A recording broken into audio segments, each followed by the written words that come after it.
இப்பொழுதும் ஒரு கஷ்டத்திற்கு மேல ஒரு கஷ்டம், ஒரு வியாதிக்கு மேல ஒரு வியாதி, எவ்வளவு நொறுக்குதலை நான் அனுபவித்திருக்கிறேன். ஆண்டவர் இன்றைக்கு எனக்கு விடுதலை தரமாட்டாரா என்று நீங்கள் வந்திருக்கலாம். கடந்த ஜனவரி மாதம் 21ஆம் தேதி வானகர ஜபகோபுர வளாகத்தில் நடைபெற்ற இயேசு அழைக்கிறார் குடும்ப ஆசீர்வாத கூட்டத்தில் நொறுங்கி போய் இந்த நேரத்திலும் வந்திருக்கிற உங்களை பார்த்து ஆண்டவர் சொல்லுகிறார், உங்கள் அன்பு சகோதரி இவாஞ்சலின் பால் தினகரன் அவர்கள் வழங்கிய ஆண்டவர் வாக்குத்தத்தம் பண்ணுகிறார், நொறுங்குண்ட இருதயம் உள்ளவர்களை நான் குணமாக்குவேன் என்று சொல்லுகிறார். இறை செய்தியின் ஒரு பகுதியை உங்கள் ஆசீர்வாதத்திற்காக வழங்குகிறோம். எனக்கு அன்பானவர்களே, இன்றைக்கு ஆண்டவர் நமக்கு கொடுத்த வேத பகுதி லூக்கா 4:18. அதில் இயேசுவானவர் சொல்லியிருக்கிறார், நொறுங்குண்டவர்களை நான் விடுதலையாக்கவே இந்த உலகத்திலே வந்தேன் என்று. தேவனால் நான் அப்படியாக அனுப்பப்பட்டிருக்கிறேன் என்று ஆண்டவர் சொல்லியிருக்கிறார். நொறுங்கி போய் இந்த நேரத்திலும் வந்திருக்கிற உங்களை பார்த்து ஆண்டவர் சொல்லுகிறார், நான் உங்களை விடுவிப்பேன், நொறுங்குண்ட உங்கள் இருதயத்திலிருந்து உங்களுக்கு விடுதலையை தருவேன் என்று ஆண்டவர் சொல்லுகிறார். யோபு சொல்லுகிறான், யோபு 16:14, நொறுக்குதலுக்கு மேல் நொறுக்குதலை என் மேல் வரப்பண்ணினார் என்று சொல்லுகிறான். அதே நிலைமையிலே இந்த நேரத்திலே கூட நீங்கள் வந்திருக்கலாம். ஒரு கஷ்டத்திற்கு மேல ஒரு கஷ்டம், ஒரு வியாதிக்கு மேல ஒரு வியாதி, எவ்வளவு நொறுக்குதலை நான் அனுபவித்திருக்கிறேன். ஆண்டவர் இன்றைக்கு எனக்கு விடுதலை தரமாட்டாரா என்று நீங்கள் வந்திருக்கலாம். எனக்கு அன்பானவர்களே, இன்றைக்கு கர்த்தர் தன்னுடைய விசேஷ கரத்தை நீட்டி உங்களை விடுதலையாக்க போகிறார். கர்த்தர் சொல்லியிருக்கிறார், நான் உங்களை விடுவிக்க கூடாதபடிக்கு என் கரம் குறுகி போயிற்றோ, என் கை குறுகி போயிற்றோ என்று கேட்கிறார். பிரியமானவர்களே, அப்படி அல்ல. ஆண்டவர் நம்மை விடுவிப்பதற்காகவே நொறுக்கப்பட்ட அந்த இருதயத்தை தொட்டு சுகம் கொடுக்கும்படியாகவே இறங்கி வந்திருக்கிறார். இனிமேல் நீங்கள் இந்த வார்த்தையை சொல்ல போவதே இல்லை. நொறுக்குதலுக்கு மேல் நொறுக்குதல் எனக்கு வந்தது என்று சொல்ல போவதே இல்லை. ஆண்டவர் உங்களை விடுதலையாக்க போகிறார். அப்படித்தான் தாவீதும் சொன்னான். சங்கீதம் 143:3 பாருங்கள், நான் சொல்லுகிறான், என் சத்துரு என் ஆத்மாவை தொடர்ந்து என் பிராணனை தரையோடே நசுக்கி வெகு காலத்திற்கு முன்பாக மறித்தவர்கள் போல என்னை இருளிலே இருக்க பண்ணுகிறான் என்று சொல்லுகிறான். சத்துரு அந்த காரியத்தை தான் செய்கிறான். நம்மை தரையோடே நசுக்கி ஒன்றுமில்லாமல் போகும்படி செய்கிறான், இருளிலே கிடக்கும்படி செய்து விடுகிறான். இப்படிப்பட்ட நொறுக்கப்பட்ட நிலைமையில வந்த உங்களுக்கு தான் ஆண்டவர் வாக்குத்தத்தம் பண்ணுகிறார். நொறுங்குண்ட இருதயம் உள்ளவர்களே நான் குணமாக்குவேன் என்று சொல்லுகிறார். நொறுங்குண்ட இருதயம் உள்ளவர்களை விடுவிப்பேன் என்று இன்றைக்கு சொல்லுகிறார். பிரியமானவர்களே, அப்படித்தான் ஒரு மனுஷன் ஒரு கல்ற தோட்டத்து வழியா தினமும் நடந்து போவாராம். அப்போது ஒரு நாள் அப்படி நடந்து போயிட்டு இருக்கும் பொழுது வழியில் ஒரு பெரிய குழி, புது கல்ற வைக்கிறதுக்காக ஒரு குழியை தோண்டி போட்டாங்களாம். இவரும் அதை பார்க்காம நடந்து போயிட்டே இருந்தார். திடீர்னு அந்த ராத்திரி நேரத்தில் இருட்டில் நடந்து போனதுனால அந்த குழியை அவரால் கவனிக்க முடியவில்லை. அதுக்குள்ளே போய் விழுந்தார். அது ஆழமாக இருந்ததுனால ஏற எவ்வளோ முயற்சி பண்ணாலும் அவரால் மேலே ஏறி வரவே முடியவில்லை. வெகு நேரம் கழித்து அவருக்கே டயர்டாயிடுச்சு. சோர்ந்து போன நிலைமையில் அந்த குழிக்குள்ளேயே போய் உட்காந்துக்கிட்டார். ராத்திரி நேரத்தில் யாரை போய் கூப்பிடுறது? ஒருவரும் அந்த கல்லறையில் இல்லை. ஆகையினால சரி, இந்த ராத்திரியெல்லாம் இங்கேயே தான் இருக்கணும், நம்ம இங்கேயே படுத்து தூங்கிடலான்னு செட்டில் ஆகிட்டார். அதன் பிறகு கொஞ்சம் நேரம் ஆச்சு. ஒரு மணி நேரம் கழித்து இன்னொருவர், ஒரு ஏழை விவசாயி அந்த பக்கமாக நடந்து தன்னுடைய வீட்டுக்கு போய் கொண்டிருந்தார். அவரும் அந்த இருட்டில் அந்த குழியை பார்க்கவே இல்லை. அவரும் உள்ளே போய் தடால்னு விழுந்தார். அவருக்கு ஒரே பயம். ஐயோ, இந்த இருட்டுக்குள்ளே இந்த குழியில் போய் விழுந்திருக்கோமே, நமக்கு என்ன ஆக போதோ தெரியலையே. ஒரு நடுக்கம் பிடித்தது. ஐயோ முறையோன்னு கத்துனாரு. ஐயோ என்னை யாராவது காப்பாத்துங்க வாங்க. பக்கத்தில் இருந்தவரையும் அவரால் பார்க்க முடியல. குழிக்குள்ள இன்னொருத்தர் இருக்கிறாருன்னு அவருக்கு தெரியவே இல்லை. ட்ரை பண்ணாரு மேலே ஏற, கத்திக்கிட்டே ஏறினாரு. அமைதியாக இருந்தால் தானே பக்கத்தில் இருக்கிறவங்க சொல்கிறது கேட்கும். ஒரே சத்தம், கோப்பாடு போட்டார். மேலே ஏறி வரவே முடியல. அவருக்கு பலனெல்லாம் போன பிறகு ஒரு ஓரமாக போய் உட்கார போனார். அப்போ தான் அந்த முதல்ல விழுந்த அந்த மனுஷன் பக்கத்தில் வந்தார். ஐயா நீங்கள் வெளியே போவே மாட்டீங்க, அந்த ஒரு வார்த்தை தான் சொன்னார். இனிமே நீங்கள் இந்த இடத்த விட்டு வெளியே போவே மாட்டீங்க என்று சொன்னார். அவ்வளோதான். அவர் ஒரே பயம். ஐயோ பிசாசு தான் நம்மகிட்ட பேசுது, இந்த இடத்த விட்டு நீ போக மாட்டேன்னு சொல்லுதுன்னு சொல்லி அவ்வளோதான் நம்மளை கொன்று போட்டுற போகுதுன்னு பயம் வந்துடுச்சு. அந்த பயத்திலே அவர் செத்தே போயிட்டார். புழுக்குள்ளே விழுந்து செத்து போயிட்டார். எனக்கு அருமையானவர்களே, அப்படித்தான் நமக்கு கஷ்டம் வரும் பொழுது நம்மை இருளிலே சத்துரு இருக்க செய்து விடுகிறான். வெகு காலத்திற்கு முன்பு மரித்தவர்களைப் போல நம்மை மாற்றி விடுகிறான். நம்முடைய பிராணனை நசுக்கி விடுகிறான். நம்முடைய ஆத்மாவை தொடர்ந்து பிடிக்கிறான். எனக்கு அருமையானவர்களே, ஆனாலும் நாம் கர்த்தர் மீது நம்பிக்கை வைக்கும் பொழுது ஆண்டவர் நமக்கு விடுதலை கொடுக்கிறார். இயேசுவானவர் அதற்காகவே இந்த உலகத்திற்கு வந்தேன் என்று சொல்லுகிறார். நொறுங்கொண்டவர்களை விடுதலையாகவே இந்த உலகத்திற்கு நான் வந்தேன் என்று சொல்லியிருக்கிறாரே. சங்கீதம் 60:11 பாருங்கள். தாவீதுக்கு கஷ்டம் வந்த பொழுதெல்லாம் மனுஷனை அவன் நோக்கி பார்க்கவே இல்லை. ஐயோ இந்த ராஜாட்ட போகலாம், அந்த ராஜாட்ட போகலாம், நமக்கு உதவி செய்வார் என்று அவன் போகவே இல்லை. அவனுக்கு சத்துருக்கள் அவனை தொடர்ந்து வந்த பொழுதெல்லாம் அவன் தேவனை நோக்கி தான் கூப்பிட்டான். எப்படி கூப்பிட்டான்னா, இக்கட்டில் எனக்கு உதவி செய்யும் ஆண்டவரே, இந்த இக்கட்டான நேரத்தில் நீர் எனக்கு உதவி செய், மனுஷனுடைய உதவி விருதா என்று சொன்னான். எனக்கு அருமையானவர்களே, நீங்கள் எல்லாரும் உங்களை விட்டு எடுபடாத நல்ல பங்கை தெரிந்து கொண்டிருக்கிறீர்கள். மனுஷனை நம்பி நீங்க வரவே இல்லை, இவாஞ்சலினை பார்க்க வரவே இல்லை.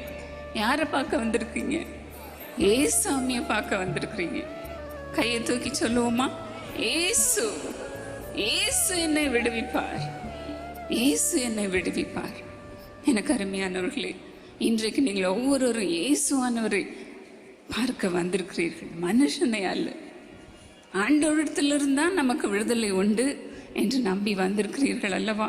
உங்களுக்கு இன்றைக்கு நிச்சயமாகவே விடுதலை உண்டு. ஆண்டவர் சொல்லியிருக்கிறார், நான் உன்னை நிச்சயமாகவே விடுவிப்பேன், நிச்சயமாகவே விடுவிப்பேன். உன் நம்பிக்கை வீண் போகாது, உன் நம்பிக்கை வீண் போகாது.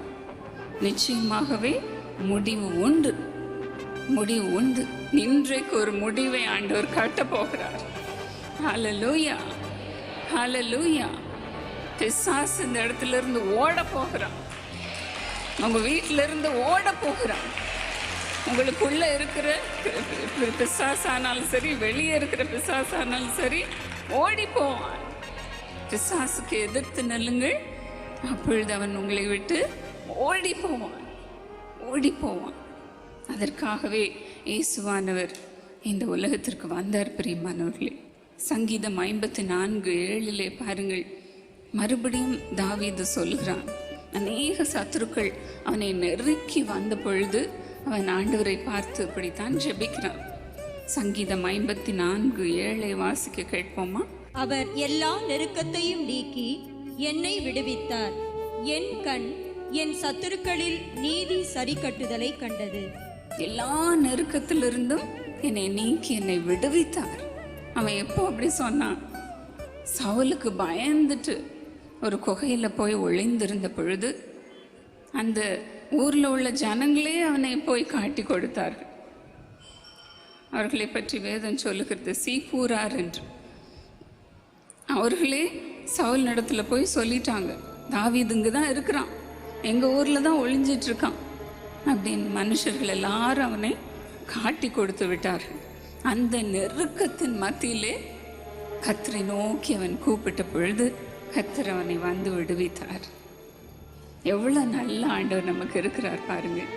ஆகையினால் தான் அவன் சொல்லுகிறான், என் கண் என் சத்துருக்களின் நீதி சரி கட்டுதலை கண்டது. அப்படித்தான் உங்க கண்ணும் பார்க்க போகுது. சத்துருக்களின் நீதி சரி கட்டுதலை பார்க்க போகுது. சத்துருக்களில் நீதி சரி கட்டுதலை பார்க்க போகிறது. இவ்வளோ நாள் நீங்கள் அழுதது போதும்.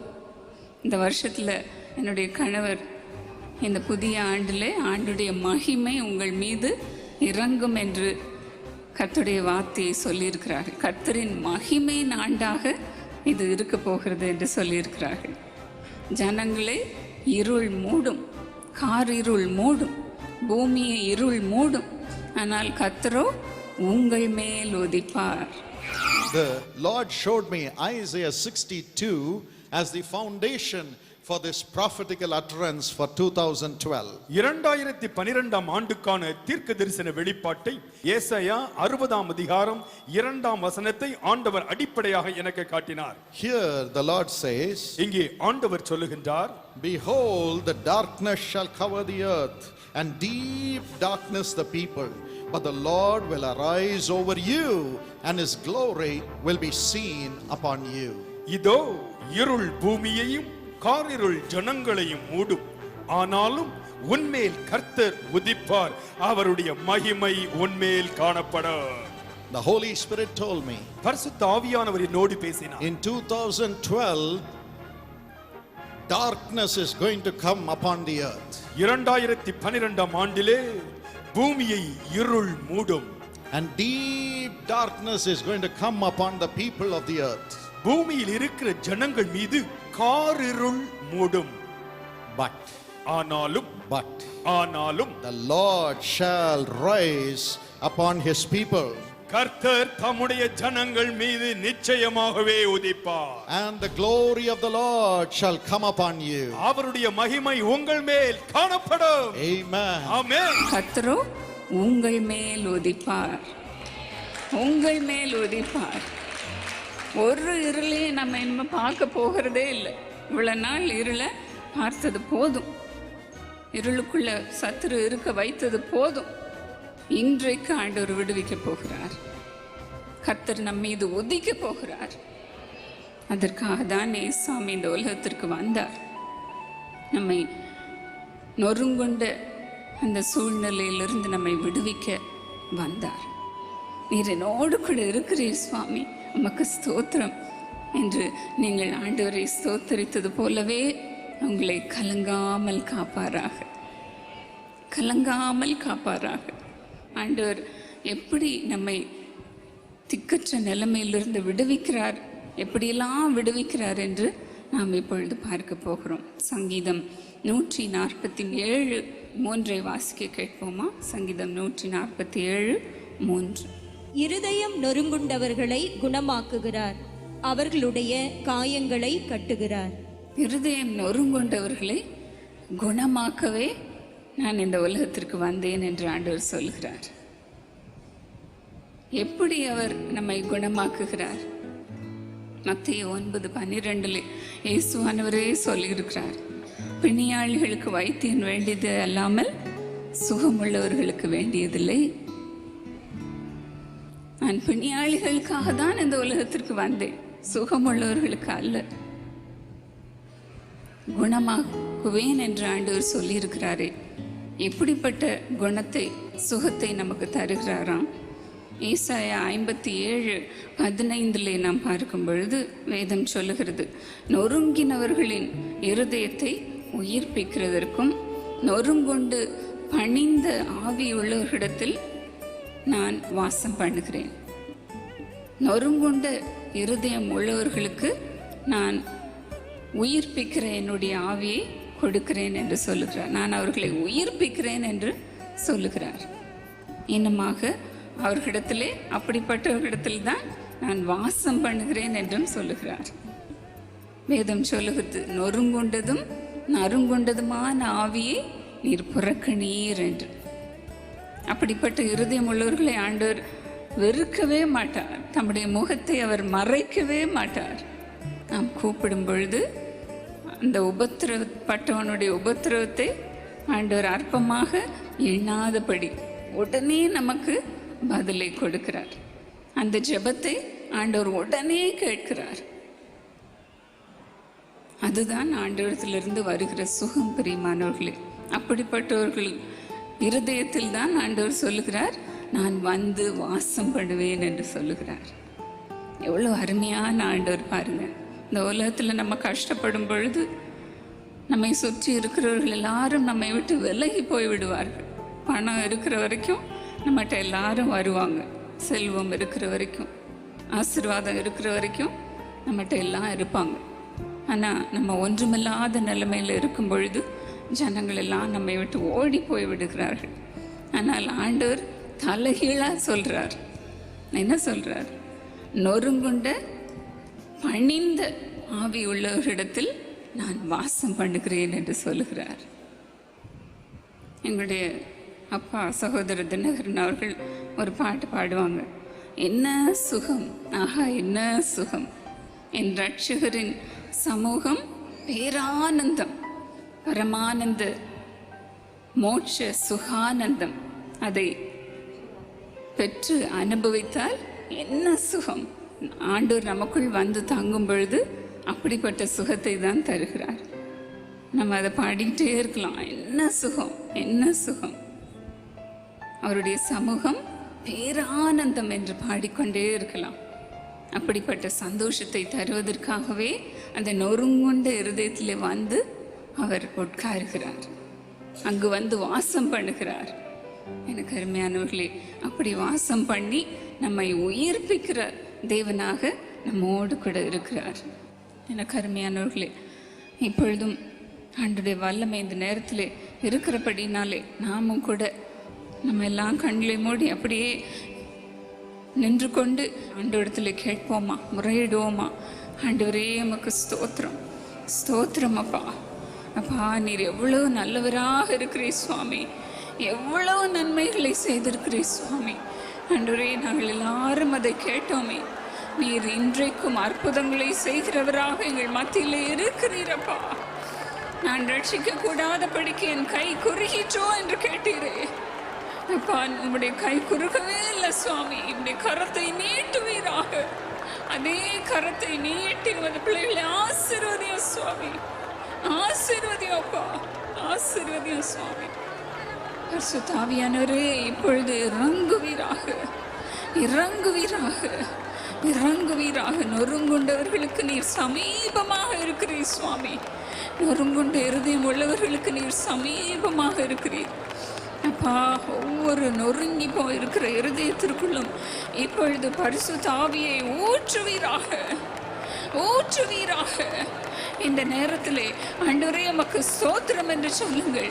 என்னுடைய குறைகள் எல்லாவற்றையும் நீர் எடுத்து போடுகிறதற்காக உமக்கு ஸ்தோத்திரம். என் கண்ணீரை துடைக்கிறதற்காக உமக்கு ஸ்தோத்திரம். என் நொறுக்குதலை நீர் மாற்றுகிறதற்காக உமக்கு ஸ்தோத்திரம். என்னை குணமாக்குகிறதற்காக உமக்கு ஸ்தோத்திரம் என்று வாயை திறந்து ஆண்டவரை ஸ்தோத்திரியுங்கள், ஸ்தோத்திரம் பண்ணுங்கள். ஹல்லேலூயா. நன்றி அப்பா. அழுது கொண்டு இருந்தது போதும். இனிமேல் நீங்கள் அழப்போவதில்லை, நீங்கள் நகைப்பீர்கள், நகைப்பீர்கள், நகைப்பீர்கள். கர்த்தருக்குள் சந்தோஷமாக களி கூறுவீர்கள். களி கூற பண்ணுவார், உங்களை களி கூற பண்ணுவார். உங்களுக்குள்ளே வந்து அமரும்படியாக இப்பொழுது பரிசுத்த ஆவியை உங்களுக்குள்ள இறங்கும்படி செய்து கொண்டிருக்கிறார். ஹல்லேலூயா, ஹல்லேலூயா. நன்றி சுவாமி. ஆண்டவரே, அத்தனை பேரையும் நிரப்புவீராக, நிரப்புவீராக. அவர்கள் வாய் கர்த்தருடைய வார்த்தையை பேசுவதாக. சரீர பிரகாரம் பேச முடியாதவர்கள் வாயை திறந்து கர்த்தருடைய வார்த்தையை சொல்லட்டும் இயேசுவின் நாமத்தினாலே. ஹல்லேலூயா. திக்கு வாய்கள் சுகமாகட்டும்ப்பா, சுகமாகட்டும் சுவாமி. காதுகள் ஒவ்வொன்றும் திறக்கப்படட்டும். கர்த்தருடைய வார்த்தையை கேட்க திறக்கட்டும் இயேசுவின் நாமத்தினாலே. ஒவ்வொரு நாளும் உடைய வார்த்தையை அவர்கள் கேட்கட்டும் சுவாமி, கேட்கட்டும்ப்பா. இந்த அதிசயத்தை அவர்கள் பார்க்கட்டும் சுவாமி. ஆண்டவரே, செயல்படாத காதுகள் செயல்படட்டோப்பா. காதில் இருக்கிற உறுப்புகள் ஒவ்வொன்றும் செயல்படுவதாக. ஆண்டவரே, ஒவ்வொரு கிட்னியும் ஒவ்வொரு லிவரும் செயல்படுவதாக. இந்த நேரத்தில் என்னுடைய வல்லமை இறங்குவதாக. ஆண்டவரே, குடித்து என்னுடைய நுரையீரலெல்லாம் பாதிக்கப்பட்டிருக்கிறது, லிவரெல்லாம் பாதிக்கப்பட்டிருக்கிறது என்று சொல்லுகிறேன். இந்த பிள்ளைகளை சுகமாக்கும் சுவாமி, சுகமாக்கும் அப்பா. இந்த நேரத்தில் என்னுடைய வல்லமை இறங்கட்டும் சுவாமி. ஒவ்வொரு நாளும் குடித்து சரீரத்தை கெடுக்கிற அந்த பிசாசை துரத்துவீராக. குடிக்க வைக்கிற அந்த பிசாசை துரத்துகிறேன் இயேசுவின் நாமத்தினாலே. ஒருவர் வீட்டிலும் அது இருக்கக்கூடாது. இன்றிலிருந்து அது ஓடி போகட்டும் இயேசுவின் நாமத்தினாலே. அவர்களை விடுவியும் அப்பா, விடுவியும் சுவாமி, விடுவியும் அப்பா, விடுவியும். அவர்களுக்கு இறங்கும் சுவாமி. அந்த பிள்ளைகள் வீட்டிற்கு போகும் பொழுது கணவர்மார் பிள்ளைகள் குடிக்காமல் இருப்பதை பார்க்கட்டும் சுவாமி, பார்க்கட்டும் அப்பா. அவர்களுக்கு நல்ல ஒரு வாழ்க்கையை தாரும் சுவாமி. சந்தோஷமாக வாழட்டும் அப்பா. இன்னொரு கடனெல்லாம் எடுத்து போடும் சுவாமி. கடன் பாரத்தை எடுத்து போடுவோப்பா. இன்றோடு அவர்களுக்கு கடனே இருக்கக்கூடாது சுவாமி. கடனெல்லாம் செலுத்தி முடிக்க அவர்களுக்கு பணத்தை தாரோம் சுவாமி, பணத்தை தாரோப்பா. கர்த்தருடைய ஆசீர்வாதமே ஐஸ்வர்யத்தை தரும் என்று வேதம் சொல்லுகிறபடி உடைய ஆசீர்வாதம் அவர்கள் மீது இன்றைக்கு இறங்குவதாக. வியாபாரத்திலே லாபத்தை பார்க்கட்டும் சுவாமி, பார்க்கட்டும்ப்பா. வேலையிலே ஆசீர்வாதத்தை பார்க்கட்டும் சுவாமி. வேலையிலே தொந்தரவு கொடுக்கிற எல்லா மனுஷர்களையும் நீக்கி போடும் சுவாமி. ஆண்டவரே, அவர்களை வாழ வைப்பீராக. வாழ்ந்திருக்கட்டும் சுவாமி.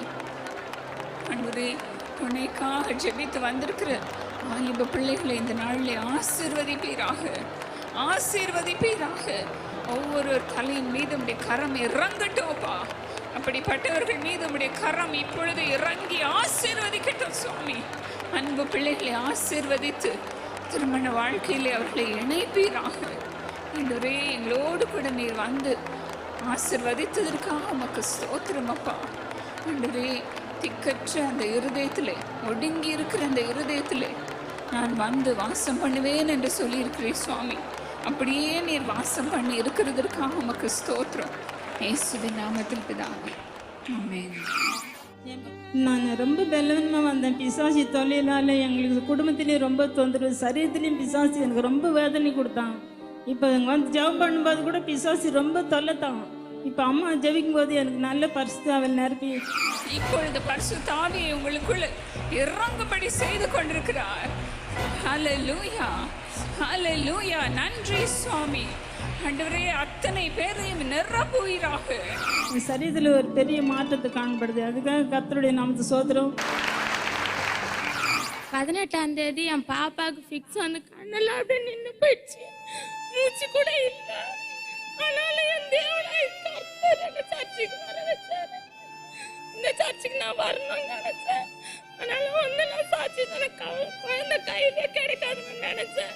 ஆனாலும் எனக்கு கர்த்தருக்கு குழந்தை கொடுத்துருக்கிறார். இன்னொரு அதிசயம், அதுலயும் எங்க வீட்டுக்காரி எல்லா கெட்ட பழக்கத்தையும் விட்டுறேன்னு சொல்லிருக்கிறார். ஸோ நேற்று வரைக்கும் உங்கள் பிள்ளை ஐசியூவில் இருந்தாங்க. 7 நாள் ஹாஸ்பிட்டலில் இருப்பேன்னு சொன்னாங்க. ஆனாலும் தேவனே கர்த்தரை நீங்க கூட்டின்னு வந்திருக்கிறார். ஹல்லேலூயா, ஹல்லேலூயா. 7 நாள் பிள்ளை வந்து ஐசியூவில் தான் இருக்கும் என்று சொல்லி டாக்டர் சொல்லிட்டாங்க. இந்த பிள்ளை அழுது ஜெபித்து எப்படியாவது இந்த கூட்டத்திற்கு நான் போக வேண்டும். இன்றைக்கு இவாஞ்சலின் சிஸ்டர் அவர்கள் இங்கு வந்து தேவ செய்தியை கொடுக்கிறார்கள், அதை எப்படியாவது நான் கேட்க வேண்டும் என்று சொல்லி ஜெபித்த வேளையில கர்த்தர் பிள்ளைக்கு அற்புத சுகத்தை கொடுத்து இங்க ஜீவனுள்ள சாட்சியாய் கொண்டு வந்திருக்கிறார். எல்லாரும் கரங்களை தட்டி தேவனுக்கு மகிமைப்படுத்துவோமா? அம்மாவுக்கு இப்போ 2 வருஷத்துக்கு முன்னாடி ரொம்ப முடியாமல் ஆயிடுச்சு. அவங்களுக்கு ஹாஸ்பிட்டலில் கூப்பிட்டு போயிருந்தோம். கூப்பிட்டு போயிருக்கும்போது அவங்களுக்கு வந்து கிட்னி 2 கிட்னியும் போயிடுச்சுன்ட்டாங்க, லிவரும் போயிடுச்சு, அவங்கள காப்பாற்ற முடியாதுன்னு சொல்லிட்டாங்க. நாங்கள் வேறு ஹாஸ்பிட்டலுக்கும் கூப்பிட்டு போனோம். அங்கேயும் டாக்டருங்க கைவிட்டுட்டாங்க, முடியாதுன்னு சொல்லிட்டு. அந்த நேரம் பார்த்து நாங்கள் வந்து ஒருத்தவங்க நம்பர் கொடுத்தாங்க. அதாவது டிவி பார்ப்போம், ஆனால் நம்பர் நாங்கள் நோட் பண்ணல. இந்த மாதிரி ஜபகோர்த்து நம்பர் கொடுத்தோடனே நாங்கள் ஃபோன் பண்ணி சொன்னோம். அப்போ மஞ்சக்காமலே இருந்தது அவங்களுக்கு. எல்லா டாக்டருங்களும் கைவிட்டும் போது 6 பேர் அவங்க கூட இருந்தாங்க. 5 பேர் அதில் இறந்துட்டாங்க, வேறு அம்மா கூட இருந்தவங்க. ஆனால் அம்மா வந்து அவங்கெல்லாம் நடந்து வந்தவங்க ஆட்டோவில் ஓரளவுக்காச்சும் நடப்பாங்க. அம்மாவுக்கு பெருசாக வயிறில் வீங்கி போய் ரொம்ப நாங்கள் முடியாமல் தான் கூப்பிட்டு போயிருந்தோம். அந்த சமயம் நாங்கள் ஃபோன் பண்ணி சொன்னோம் ஜபகோபுரத்துக்கு. அங்கே ஒரு சிஸ்டர் ஃபோன் பண்ணும்போது எடுத்தாங்க. நாங்கள் பாரத்தோடு சொன்னோம், இது மாதிரி இருக்காங்க, டாக்டருங்களாம் கூட கை விட்டுட்டாங்க. ஆனால் அப்போ அவங்க எங்களுக்கு நம்பிக்கையோடு எங்ககிட்ட பேசி ஜெபம் பண்ணும்போது நாங்களும் நம்பிக்கையோடு இருந்தாலும் எங்களுக்கு கஷ்டமாக தான் இருந்தது. அப்புறம் அதுக்கப்புறமா நாங்கள் என்ன பண்ணோம், வந்துட்டோம்.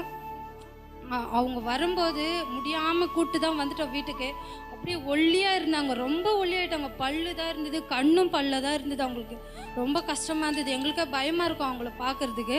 திரும்ப நாங்கள் 2வது வாட்டி செக்அப் கூப்பிட்டு போகும்போது எப்படி உங்களுக்கு குணமாச்சு அப்படின்னு சொல்லிட்டு எங்களையே கேட்டாங்க. எங்களுக்கே ஆச்சரியமாயிடுச்சு.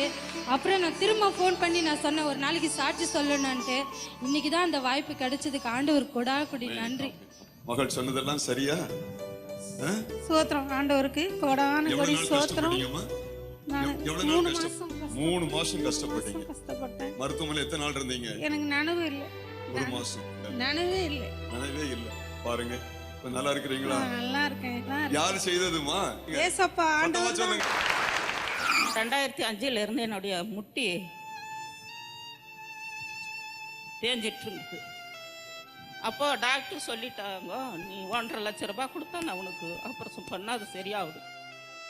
நான் எங்கேருந்து 1.5 லட்சம் ரூபாய் அந்த நேரத்தில் சகோதரி இவாலஞ்சல் அம்மா அவங்களுக்கு சகோதரி ப்ரேயரு நம்பிக்கை நேரம் நான் பார்த்து கொண்டு இருக்கும்போது அப்போ எனக்கு இந்த முட்டி நான் நொண்டிக்கிட்டு தான் நடப்பேன். நான் என்னால் சரியாக நடக்க முடியாது. மாத்திரை மருந்து எவ்வளோ சாப்பிட்டாலும் எனக்கு அந்த வலி போகாது. கொஞ்ச நேரம் ஒரு 5 நிமிஷம் நல்லா இருக்கும், அப்புறம் மறுபடியும் அந்த வலி இருக்கும். காலு 2மே எனக்கு வீக்கமாக யானைக்கால் மாதிரி வீங்கிரும். அப்பொழுது இவங்களுடைய நம்பிக்கை நேரம் ப்ரேயர் பண்ணுறது நான் பார்த்தேன். அப்போ அந்த வானகர ஜபகோபுரத்தில் செப்டம்பர் 2009 கூட்டம் இருக்குதுன்னு சொல்லிட்டு நான் பார்த்து கொண்டிருக்கும்போது நான் அங்கேருந்து நான் வந்தேன். இவங்கக்கிட்ட வந்து எல்லாம் ஜாம் பண்ணி லாஸ்ட் மூமெண்ட்டில் 2 பேர் இருக்கும்போது அப்போ நான் போயிட்டு ஜாம் பண்ணி நான் எப்படி நான் அந்த ட்ரெயினில் இறங்கி நான் நொண்டி வந்தேனோ கால் வீக்கத்தோடு, இவங்க ஜபம் பண்ணி முடிச்ச உடனே நான் ட்ரெயின் ஏறும்போது என் 2 காலும் வீக்கம் கம்மியாயிருச்சு. எனக்கு அந்த நோவில் நல்ல ஒரு சின்ன வாலிப பொண்ணு மாதிரி நான் நடந்து போனேன். கர்த்தருடைய நாமத்துக்கு சோத்திரம்.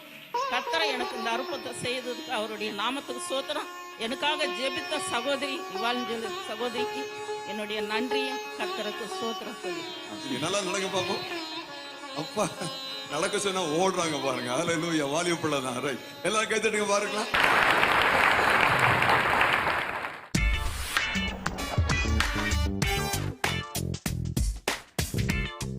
அருமை சகோதரி எஸ் மலர் செல்வி நம்பியார் ஈரோடிலிருந்து இந்த நிகழ்ச்சியை ஆதரித்திருக்கிறீர்கள். மிக்க நன்றி. 1 பேதுரு 3:12 படி கர்த்தருடைய கண்கள் நீதிமான்கள் மேல் நோக்கமாயிருக்கிறது, அவருடைய செவிகள் அவர்கள் கூப்பிடுதலுக்கு கவனமாயிருக்கிறது என்ற வசனத்தின்படி ஆண்டவர் உங்கள் ஜெபங்களுக்கெல்லாம் பதில் தருவாராக.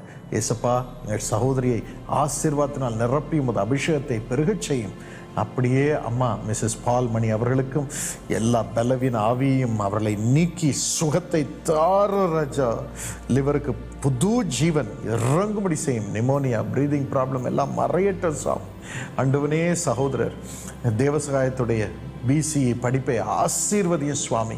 நன்மையான நாட்களை தாரும், வேலையிலே செழிப்பை தாரும் சுவாமி. அதே போல தீபிகாவையும் ஆசீர்வதியும், நன்மையான நாட்களை கொடுத்து செழிக்க செய்யும் சுவாமி. ஜோஸ் காருண்யாவை ஞானத்தினால் நிரப்பி முதன்மையாக வையும் அப்பா.